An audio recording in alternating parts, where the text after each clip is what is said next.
Hello guys, welcome back to Example CH. Good morning to all of you. Friends, कमला दास के एक important work summer in Calcutta जो एक poetry collection है उसकी बात करने वाले हैं। वन लाइनर ही है, फटाफट अंदाज में चलेंगे। आइए, summer in Calcutta. Summer in Calcutta 1965 is a Kamala Das poetry collection which contains 50 poems. एक फैक्ट्स ध्यान रखिएगा, आया था 1965 में। ये फर्स्ट बुक है। क्या है? First book summer in Calcutta. दूसरा जो पोइट्री कलेक्शन आया था वह डिसेंडेंट के नाम से आया था और वो आया था 1967 में। ठीक है। Next, the poem reveal Kamala Das complex moods. यह पोएम जो है कमला दास के जटिल मनोदशा को रिवील करता है, प्रकट करता है। The main focus is on betrayal. Betrayal का मतलब फ्रेंड्स होता है विश्वासघात। ठीक है, विश्वासघात, यानी यह मेन फोकस किस पर है? विश्वासघात पर है। These poems present her as a prisoner of her own loneliness and isolation. कह रहा है कि ये कविताएं जो है ना उनके एक कैदी के रूप में प्रेजेंट्स करती हैं। कब? तो कह रहा है कि हर ओन लोनलीनेस एंड आइसोलेशन, उनके अपने अकेलापन और अलगाव का एक कैदी के रूप में ये कविताएं प्रस्तुत करती हैं। द पर्सनल मूड्स, जो व्यक्तिगत मनोदशा और फीलिंग्स होते हैं ना, उसकी बात कर रहे हैं। The personal moods and feelings are more than the impersonal ones. तो कह रहा है कि जो व्यक्तिगत मनोदशा और भावनाएं होती हैं और वो चाहते होती हैं किसी अपेक्षा अव्यक्तिगत वंश की अपेक्षा। ठीक है। सी स्ट्रांगली डिनाउंस का मतलब होता है निंदा करना, और वह बहुत ही मजबूत रूप से निंदा करती हैं पैट्रियार्कल हेजमनी का। पैट्रियार्कल हेजमनी मतलब होता है पितृसत्तात्मक, क्या है? जो पितृसत्तात्मक है, वर्चस्व होता है, डोमिनेशन होता है, उसकी वह क्या करती है? निंदा करती हैं।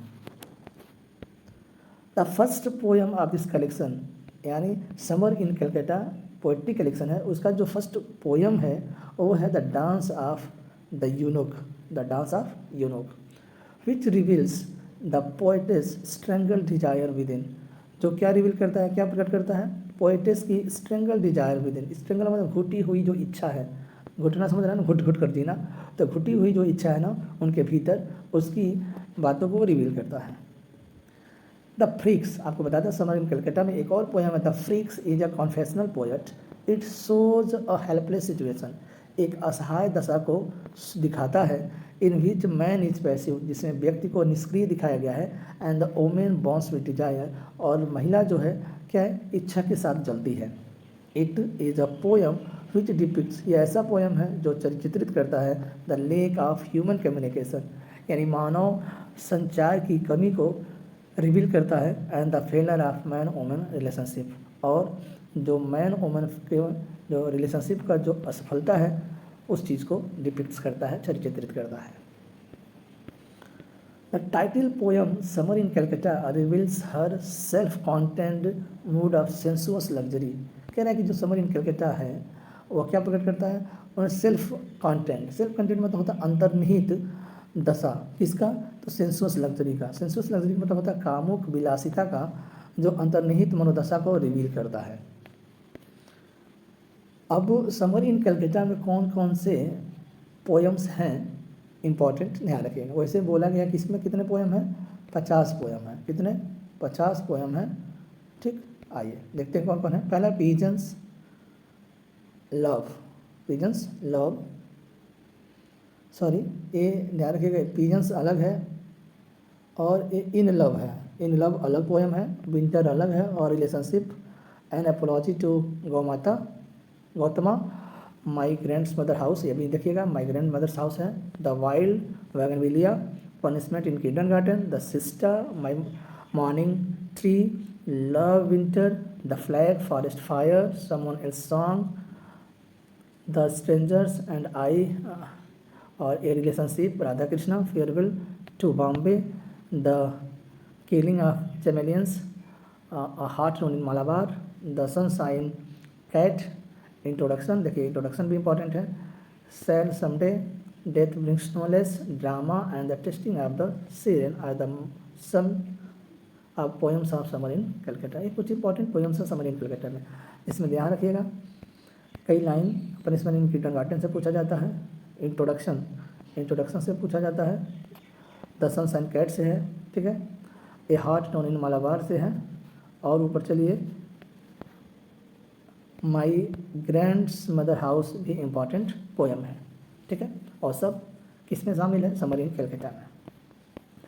The poem and introduction is a poem of self revelation. जो इंट्रोडक्शन पोएम है, ठीक है, वो क्या कर रहा है? सेल्फ रिविलेशन करता है, यानी अपने खुद को रिवील करना। It expresses her poetic credo, यही उनके पोएटिक क्रीडो का मूल मंत्र है। यानी जो कविताओं का मूल मंत्र क्या है? सेल्फ रिविलेशन है, ठीक है। It exploits her attitude to language, भाषा के प्रति यही उनका एटीट्यूड को दिखाता है। To have freedom to be free is its main focus, और स्वतंत्रता पाना ही इनका मुख्य फोकस है।